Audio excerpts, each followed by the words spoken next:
आज आप इतने उदास क्यों दिखाई देते हैं? परेशान तो होंगे ना पार्वती, आखिर एक बेटी का बाप जो ठहरा पार्वती, अब उसके हाथ विले करने का समय आ गया है। लेकिन हमारी आनंदी तो अभी केवल 9 वर्षों की है। अभी तो उसके खेलने कूदने और पढ़ने लिखने की उम्र है। देख पार्वती, लड़कियां प्रायः धन होती है, जितना जल्दी उन्हें घर से विदा कर दे इतना ही अच्छा है। आज से आनंद की पढ़ाई लिखाई बंद।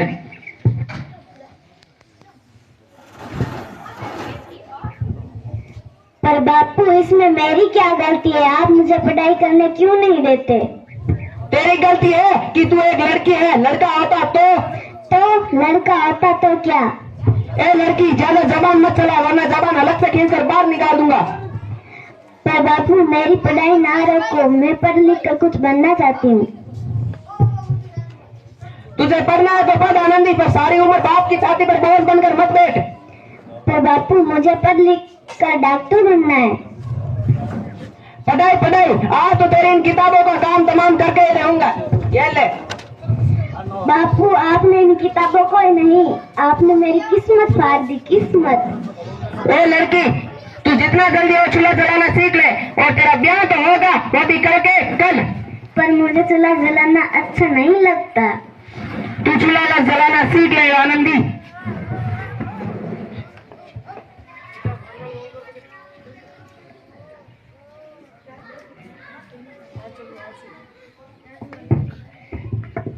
आंचल में है दूध और आंखों में है पानी। मुझे माफ कर दे मेरी बेटी, तेरे बापू के जिद के आगे मेरी एक ना चलेगी।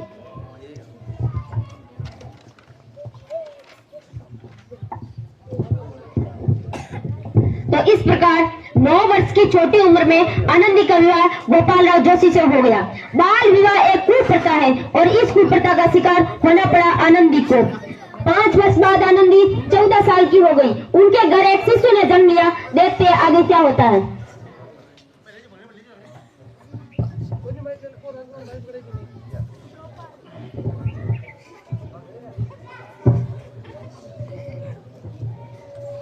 देखिए ना इसे क्या हो गया। इसका माथा तो अंगार की तरह तप रहा है। इसको तो बहुत तेज बुखार है। माधव, जल्दी जाओ, मैं जी को बुला कर लाओ। आप बिना कुछ बोलते रहते हो, दीजिए मुझे, अभी बुला के लाता हूँ। उठो बाबू, आंखें खोलो, तुम्हें तुम्हारी माँ बुला रही है। आंखें खोलो बाबू, आंखें खोलो। देखिए ये आंखें भी नहीं खोल रहा है।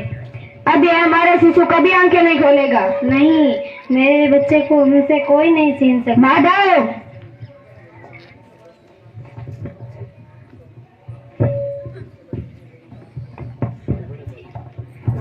बस करो आनंदी, ये अंधविश्वास। भगवान ने मेरा बच्चा छीन लिया। ये भगवान ने नहीं छीना, ये तुम्हारे अंधविश्वास ने छीना है। अगर तुम आज पढ़ी लिखी होती तो ये हमारा शिशु आज जीवित होता। नहीं, अब मैं अनपढ़ नहीं रहूंगी ताकि कल किसी और आनंदी को इलाज के मोबाइल में अपना बच्चा ना खोना पड़े। ये लो तुम्हारी किताब है।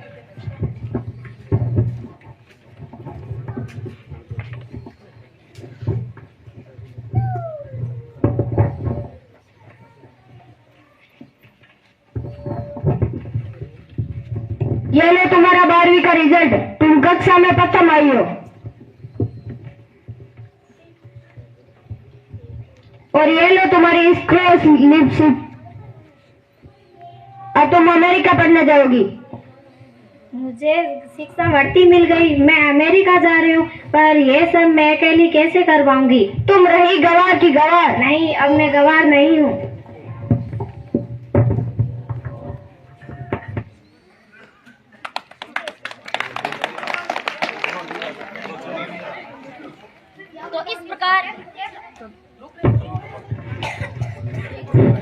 तो इस प्रकार आनंदी अमेरिका के पेंसिल्वेनिया के लिए रवाना हुई। 3 वर्ष बाद उन्होंने डॉक्टर ऑफ मेडिसिन की उपाधि प्राप्त हुई। इधर आनंदी के पिता की तबीयत बहुत खराब है। देखते हैं आगे क्या होता है।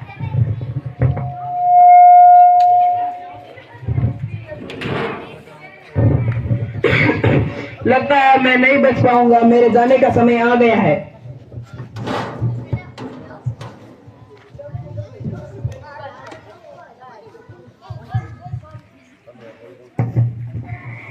ऐसा मत मानो, शहर के सिटी हॉस्पिटल में अमेरिका से डिग्री लेकर गए बड़ा डॉक्टर आया है।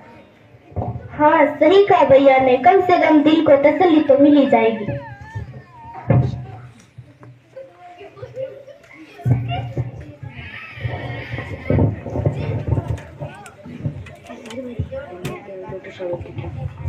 इस मरीज की हालत तो बहुत खराब है, इसे तो कोई चमत्कार ही बता सकता है।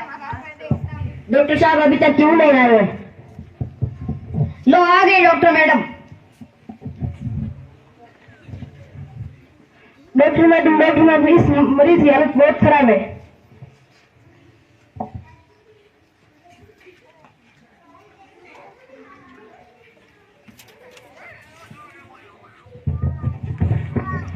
डॉक्टर साहब ने मुझे बचा लिया, मुझे मिलना है डॉक्टर साहब से। डॉक्टर साहब नहीं, डॉक्टर मैडम को। डॉक्टर मैडम आपको मौत के मुंह से बचाया है डॉक्टर मैडम ने। डॉक्टर मैडम है कहाँ? ये लो डॉक्टर मैडम आ गई।